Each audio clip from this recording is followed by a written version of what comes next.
Lord Debling, the naturalist. You say that with such surprise? It is only you do not seem to care for nature or for animals, both of which are apparently his great passion. I care very dearly for animals.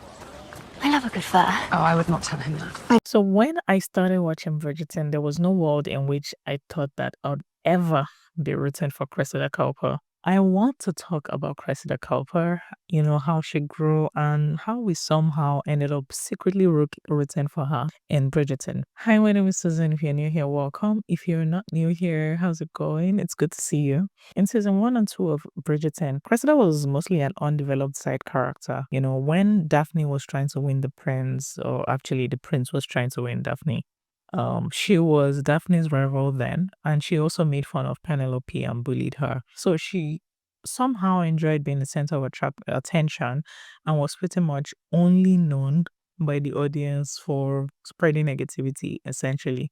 In season 2, we begin to see that she is, being courted by Jack Featherington. But he turned out to be a scammer and eventually had to run away.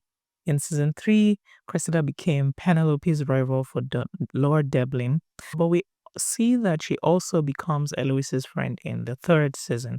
And I think this season actually creates more dimensions to this character, right? We can see other parts of her besides what we've been seeing in previous seasons. Now, I think what made Cressida's story more compelling was when we began to see her motivations and learn more about her background. So it feels like Cressida and Eloise's relationship, happened organically in this season. The interactions were, genuine, and I don't think that Cressida actually had an ulterior motive for being friends with Eloise. We see that they become friends after Eloise found out that Pen was Lady Bridgerton. Oh, sorry, Lady Whistledown, not Lady Bridgerton. By the way, I still wish that this secret was kept between Eloise, be the audience, and Penelope and no one else. I honestly don't like the feeling that I got when Lady Whistledown was revealed. I felt like it was so unnecessary, right? But I digress. Regarding Cressida and Eloise's friendship, I think it was nice when they got together. It was an unexpected friendship that we saw in that season. Cressida at some point starts to advise Eloise to forget about Pen and stop giving her so much attention because, Eloise would always talk about how Pen is a horrible person and stuff like that to Cressida.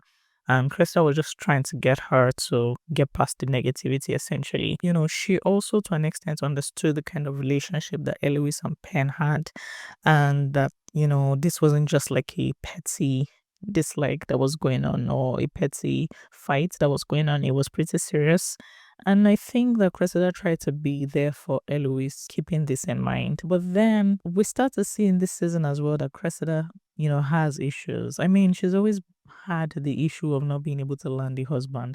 And this was a huge burden to her parents. However, it gets worse because she's now promised to marry one of her dad's aged friends who also seems mean, just like her dad. I mean, surprise, surprise. You may think me harsh, Cressida, but if you knew the ways your father is trying to put me under his thumb. Cressida decides to, confide in Eloise about this, and Eloise makes a super insensitive joke about this dilemma being like German literature. And she later comes in to check in on Cressida to actually see if she's okay. I feel like every one of us watching this series would think that with the energy that Eloise always spent in talking about how women shouldn't only be reserved for marriage and wanted to change the norms, you think that she would do more, right? When she found out what was to become Cressida's fate. But no, she sat there, she sat there just staring at her, unable to help. She was practically useless. She couldn't do anything. And this is why I think Eloise's intention of being friends, with Cressida was definitely just to spite Pen. Because how was she glossing over such a serious predicament? Like, it was nothing. Like we can see from even Eloise's past relationship history, even with Pen, that, she wasn't capable of giving attention. Right, she had so many thoughts in her head all the time, and she always wanted to share them both, as a friend to Pen and now Cressida. There's a funny theory that I saw that Penn wouldn't have resorted into, becoming Lady Whistledown if her friend had listened more to her. And I don't really think so, because I think Penn always had it in her to do this, and this was just the perfect outlet. I mean, we already know that Eloise is so super self-absorbed, and hardly thinks of anyone else's problems. So she can't help talking about how Penn used her to get close to Colin in the face of Cressida's very serious dilemma. Although Eloise can, be very annoying, but we see that somehow this friendship still helps Cressida. One of the things that we see is that she stops joining in the gossip in the friend groups that they used to, have. And this is something that she takes after Eloise. Cressida, with time, is able to, see how the society and his expectations at finding a husband is actually creating a competition for women and pitting them against each other in this one another in this story. If we look at a scene where her dad is mean to her mom and cruel to her, I think it definitely explains a lot about her behavior. It now makes sense why she was the way she was in like the previous seasons. Even when Cressida's mom told Violet that, the Duke likes her and that this will be an opportunity for Cressida to have a chance with the prince, she literally says, this is her mom speaking now, that her daughter has the face, but Daphne has the heart or something. And I'm like, how do you talk about your daughter in that way? Now, I think it's a bit clearer in season 3 why Cressida has been desperate to get a husband. The pressure from her parents is absolutely mental. I don't think Lord Devlin was the best fit for her because honestly, this man just wanted to eat his cake and have it. He wanted someone that he had feelings for, but he also wasn't planning to be home. So he wanted to spend, most of his time going on adventures and being in isolation while he has a wife at home, lonely and keeping his estates. Like if that's not the definition of selfishness, I don't know what is. Cressida doesn't appear to me like someone who would have been able to survive that, especially after dealing with so much, with her parents. There's a chance that she's also able to cope with something like that, and maybe have like a friend group in wherever, like around the estates, wherever she starts to live in, and having those friends would probably take her mind away from the loneliness, that comes from living with a husband that is never home.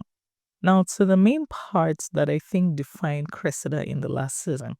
And this is obviously the blackmailing saga where which started with her claiming to be Lady Whistledown, which I think was bold, by the way, because she she actually struggled to write a few lines of the gossip blog, and her mom had to help her out there. But basically, this degenerated into her finding out who Lady Whistledown really was in the series and threatening to expose her. I think what Colin did might not really have been considerate. I understand that he was trying to defend his family and whatnot, but we also have to understand that Cressida was put in a very difficult position as well, and she was also, standing up for herself and trying to make the best of the situation. Like her plan really was to get out of town, and she wasn't even friends with Penn, right? So she had no advantage to protecting Penn when she discovered that Penn was Lady Whistledown. Like, what was in it for her having that secret and protecting her? Maybe you could say it was for Eloise, but Eloise wasn't friends with Penn either, so it never really served her to keep that secret. Now, exposing someone who the queen had been looking for literally 3 seasons and who has written bad stuff about people would be doing the town a whole lot of good. She would have made a lot of money, enough to leave town and not marry her dad's aged friend. So I do not blame her. I do not blame her at all, to be honest. I really wonder if Cressida will be in the next season and what her path will look like. I definitely look forward to seeing her in the next season. What do you guys think? Is she a character you look forward to seeing? Thank you for watching. Don't forget to like and subscribe if you like this video, and I will see you in the next one. Bye.